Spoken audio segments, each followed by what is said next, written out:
welcome to the Leadership Zone. Today we have Marie-Louise. So you're very welcome. Would you like to give our audience a sense of who you are and what you're about?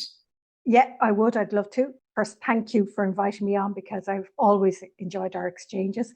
I'm Marie-Louise Marshall. I'm owner of Humi, which is a single trader doing being human in the digital world. I'm a corporate dropout who dropped out after, I'm not going to even say how many years I was in the workplace, but I worked all my life in technology and IT. And my last job was a digital transformation for a multinational in a project over industry, 11 factories globally. And I was seeing at the time of that big project, I was seeing the impact of volatility in the world, uncertainty, complexity, ambiguity, but I was also seeing the impact of uncertainty relating to the rapid advances of technology. So I decided I would drop out because I thought I could bring better value with my human side in helping facilitate individuals or organization to transition to the emerging workplace. There's a lot going on about business as usual, but we can't get to where we need to be at business as usual. We need to transform, and we need new thinking and new ideas for going forward. So I want to facilitate organizations moving from hierarchies to teaming, from moving from management to leadership, and also to try and help people find their place in an automated landscape. So I'm passionate about people. I love that. And I think for the listeners, one of the reasons that I invited you on is we've had many really interesting exchanges. And I think your perspective is one that makes sense, but also is not often discussed because it requires a bit of a challenging position to start with. It requires people to actually face what we need to face and deal with it. You do quite a few things on LinkedIn around human in a digital age. And I really like that idea of what's happening for people while we speed up. And there's some really interesting research that says we're actually going faster, not slower. It makes a lot of sense why there's all sorts of things happening. But tell me about the kind of work that you're currently doing and what you're noticing about organizations currently and what the future is looking like based on what you're noticing. Yeah, well, I dropped out. I decided to drop out shortly after COVID because during COVID, a lot of things moved forward quite rapidly. And post-COVID, there was also the rapid retraction in a way. We had started moving towards leadership, and there was a huge amount of trust given during COVID, and there was a huge amount of adopting the digital tools like Zoom, etc., and digital signatures and things like that. And then all of a sudden it was this, well, we've got to get back into the office. The coffee or the water cooler conversation is so important. And I was there going, really? And then you have the employees who are there going, well, I like my hybrid week and I don't want to go back 100% of the time. And you had the quiet quitting and the great resignation, and companies that had started the 4-day week. And you're looking where we had moved forward pre-COVID and during COVID, but the step back post-COVID went further back than we had been, where there's an actual need to move forward. So there was this kind of, we're back in the office, we'll go back to micromanaging. And the word manage itself, I know you're looking at my LinkedIn and I'm doing a word of the week. So I'm really conscious of the words we use. So the word manage implies looking down, controlling and monitoring. And yet people are calling themselves leaders. And leaders is looking forward, leading, clearing paths, influencing others to follow. This pull back into the office was contrary to this, contrary to what we need to be moving forward to. So I kind of thought that there is a huge need for an evolved structure, and the hierarchy that we knew and loved from, which is management driven, is no longer fit for purpose. When we have people who are working hybrid remotely, who are working at distance, so they're actually teaming and working as little organisms moving around. So I wanted to address that move, the move that was management to leadership, but there's also all the other societal things that were happening. So the generations that are in the workplace now, the biggest generation that's in the workplace now are millennials, to be fair. But the exiting generation, the baby boomers, were still 25%. We're the ones that caused a lot of the problems here. And I think we're at a place where we need to start taking responsibility and understanding that we weren't the purpose-driven generations. We aren't the impact-driven generation. We didn't look for work-life balance. We've been the ones that were workaholic. We've tried to do everything. But we also were the ego-driven ones. And we now need to push towards ecosystems. We ran as sort of single organisms, whereas we're in ecosystems. We didn't look at our holistic impact. We looked for profit and results as opposed to purpose and impact. We demanded positional respect as opposed to having emotional intelligence. We were about hierarchy and power as opposed to teaming and empowerment. Knowledge was power. Now we need to share information. We were in competition. We need to collaborate. Mm-hmm. It was the voice of the boss as opposed to the voice of the customer. So all of those things are things that when we went post-COVID, there was a retraction back to our older ways, not acknowledging the progress we had started to make. And I think we need to sort of stop again, and we're beyond where we can evolve. We're at a change where we need to disrupt and move forward. We have 5 generations in the workplace now, and between the baby boomers and the Gen X, we're at about 55%, and the other 3 generations, the millennials, are at 35%. Gen Z are at about 5%, and Gen Alpha are at 2%. Mm-hmm. So the workplace isn't for me. It's for the millennials, Gen Z, Gen Alpha, and Gen Beta, whatever they'll be next, So I'm very conscious of the fact that, one, I want to help organizations who are willing to make that move. I also have been working with very much smaller companies who have started automating and have done change control with their robot supplier or their process automation supplier, but they didn't think of the impact of people. Mm. And all of a sudden they're coming to me and going, my culture is, we used to get on great, and now everybody's snapping at each other and tense. So people are looking and going, oh, I used to spend 8 hours doing this job, and now the robot's doing it in 20 minutes. What about me? Mm. So they're doing this change and having technical change control, but not the impact on people, and looking at how to help people find their position in the automated world. Because we've had a discussion on education before. We were educated for the labour market. We are educated to use our left brain. We're educated towards logic and rational thinking. We're educated to work with our mind.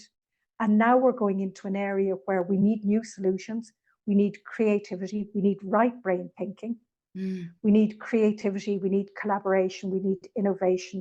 We need empathy. We need listening. We need to be able to use our intuition to sense what's emerging. And we're in a massively different world. We're in a world where we have movement of people like we've never had movement of people. We have people coming from conflict zones that are traumatized, that are suffering, struggling. We're never going back to where we were. So we need innovative thinking. And that's really where I'm exploring a lot. I'm also doing one-on-one coaching with people who want to develop their own leadership styles. Yeah, it's a very interesting world. And there are a lot of people who don't have a voice that need to be heard. There's loads I love about what you're saying, but I think, Marie-Louise, one of the things that's really important, and even around the piece there where you're saying you're also coaching, is that you are beyond anything that you're doing, advising, consulting, or coaching.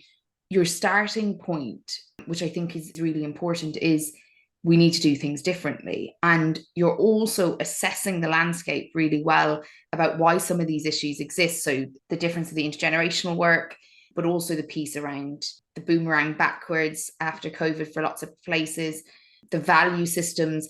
But I really love that ecosystem piece. I always talk to people about leadership being ecosystem development. So you're over here watering something. You have no idea how it's going to connect, but the fact that it's in your ecosystem, it requires your attention.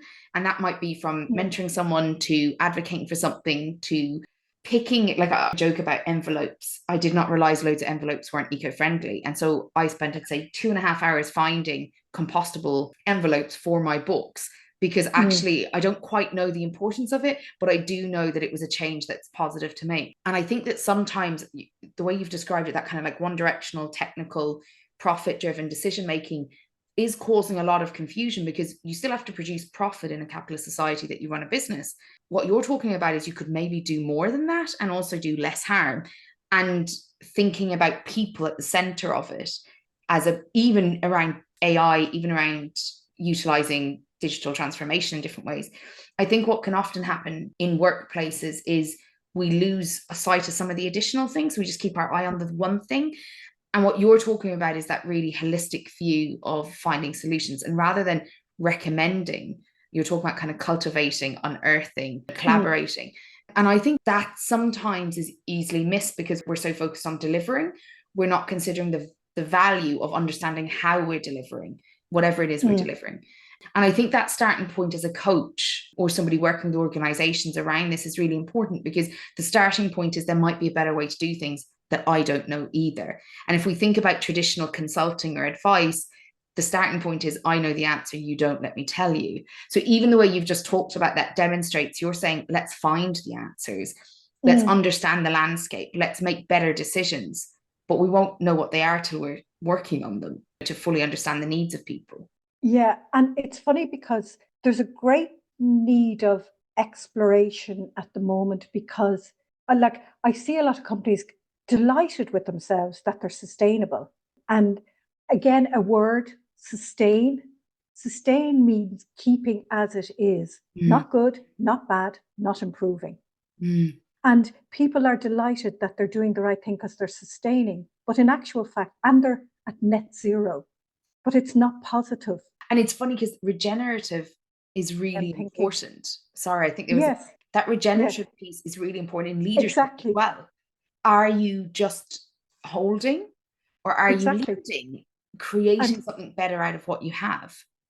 And if you're just holding, what's your purpose of holding? Because somewhere you'll either drown or you'll say, oh God, I have to swim forward.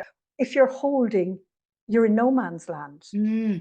And your people won't be satisfied because, as I said, the multi-generational workplace is our biggest group, want impact, want purpose. And they're not going to stick with you if you're just floating and drifting. I think that that's really powerful. So tell me, when you think about regenerative leadership practices, decisions, collaboration, what are the kind of things that you're noticing is really important for leaders to think about? Because I can imagine that there's leaders listening now thinking, oh yeah, leadership sounds great, regenerative sounds brilliant. What does that mean in my role? Do you have some kind of examples or ideas so that people can connect to what regenerative approaches in leadership might look and sound like? Well, regenerative leadership, I believe, is understanding your industry, understanding your community, understanding your place, understanding your impact, and then looking at how that can be positive. It's having a proactive approach to positive outcomes, but it's in a holistic way. It's not just, this is our four walls, this is our infrastructure. I'm looking at my infrastructure, but also perhaps my customers, my suppliers, it's your whole supply chain. It's not just you, it's your full ecosystem. So it's your employees, it's your suppliers, your customers, your partners, your collaborators.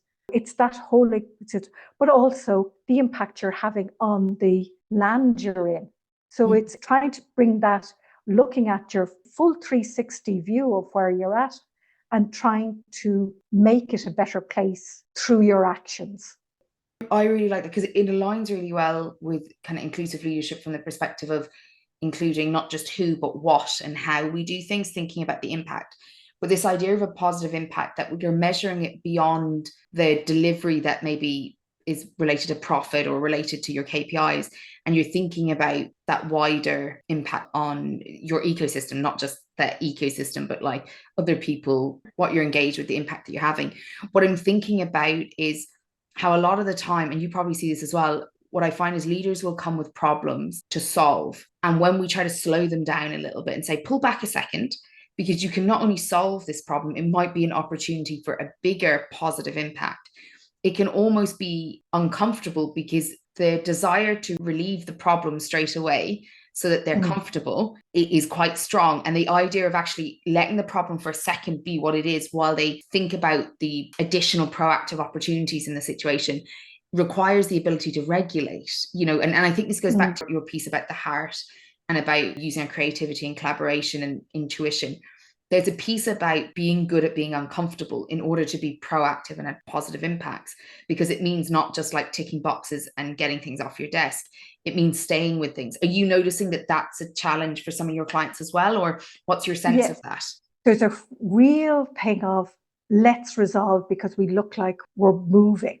And it's like whack-a-mole, Yeah. You push it down here and it comes up somewhere else.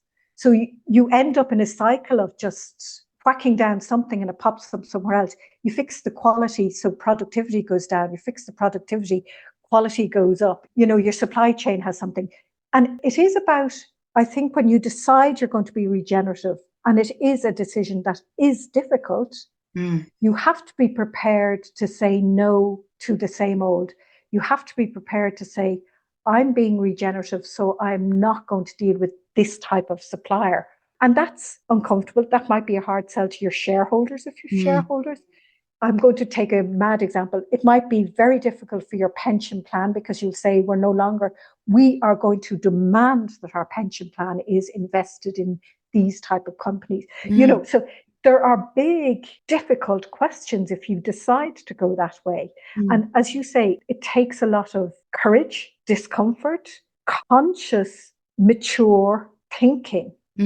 And it is the thing of stepping away from how we've always done it, because people will turn around and say, but it's worked like that. And you even see banks, and not a lot of banks are willing to do regenerative finance. You hear a lot of it about farming because people are saying, okay, well, we can now say we're going to do low chemical planting and it is regenerative and we're going to rotate our stocks. So it's very visibly easier to do it in those kind of environments. But when you turn around and say in banking or in pension funds they're going to be regenerative, that's a different story. And that's where you get into that massive discomfort. So if you're in industries or if you're in things, if you're honestly going to do it, it may be shaking up all the relationships you have now, may be putting pressure on other people to do similar to how you're deciding.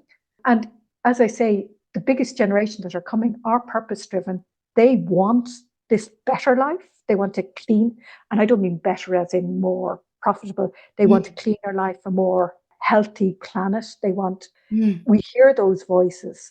Us as the leaders at this time who are on our way out, really, we have to be prepared to say, okay, well, we're preparing and we're helping make that environment for you.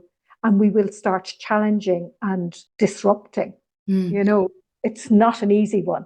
Yeah, and it's really interesting because this idea about it's how we've always done things. I remember speaking to someone and he said, Sheila, you're all about inclusion and like the ecosystem and sustainability. Like you're talking about all of that. But like humans are the smartest species. We've survived all these years. And I just said, stop a second. How did you decide we were the smartest species? And he was shocked. And I was like, humans, like species wise, we harm each other more than any other species harm each other, like our own species. As like we have lots of evidence that we harm the planet more. We have lots of evidence that we harm each other more. Like, where did we come up with this assumption? And I think there's a bit of an arrogance when we continue to say, well, that's how it's done and it's always worked. I always say, worked for who? Because there's always been a price. What's worked in certain settings, somebody else has often paid the price for, not those of us making those maybe short-term, quick win decisions for ourselves. Somebody else has paid the price somewhere else. Only this week I heard about, I drink cacao these days and it's really good for the nervous system. So I drink cacao, and I heard recently that because there's been a number of droughts, cacao has doubled in price. So the decisions we're making in different parts of the world have had an impact that those already managing with like the lowest economic opportunities are paying the price first. We might be complaining about our cost of living and the price we're paying for the product that we buy very privilegedly in the shop. but actually the people at risk are not the people who are involved in those original decisions, because they don't own the factories and they don't have that access. There is a piece about these assumptions we have that how we've always done it works, and also this assumption that there is no cost to some of the decisions when we're going for neutral or minus rather than going for positive, just like you said, around that sustainable piece. So I think that that's really powerful. Before we finish, what I'm really curious about is if you were to share kind of a piece of advice for the leaders listening around the kind of things that you think are really important currently for leaders to consider, what kind of topics would you want to bring to their attention, or pieces of advice? Well, if it's their leadership, I would advise them to change their CEO from Chief Executive Officer to Chief Ecosystem Officer. I would advise them to ensure, if they're rebranding from management to leadership, that they actually support that by actual leadership development, bringing self-awareness and bringing awareness to the impact their leaders are having, because there's so much rebranding and it's business as usual, it's micromanagement, it's blah, blah, and that's not going to make a better environment. It's never going to move things forward. So one final question, is there a quote that you love that kind of supports you or you think is really helpful for leaders? Well, it was just me, how I stepped out. And it was, and I've seen this attributed to many people, but if you're not at the table, you're probably on the menu. Oh, wow. I've never heard that. If you're not at the table, you're probably on the menu. That was why I stepped out, because I absolutely do not want to be on the menu. Wow. I love that. Thank you so much. I really appreciate it.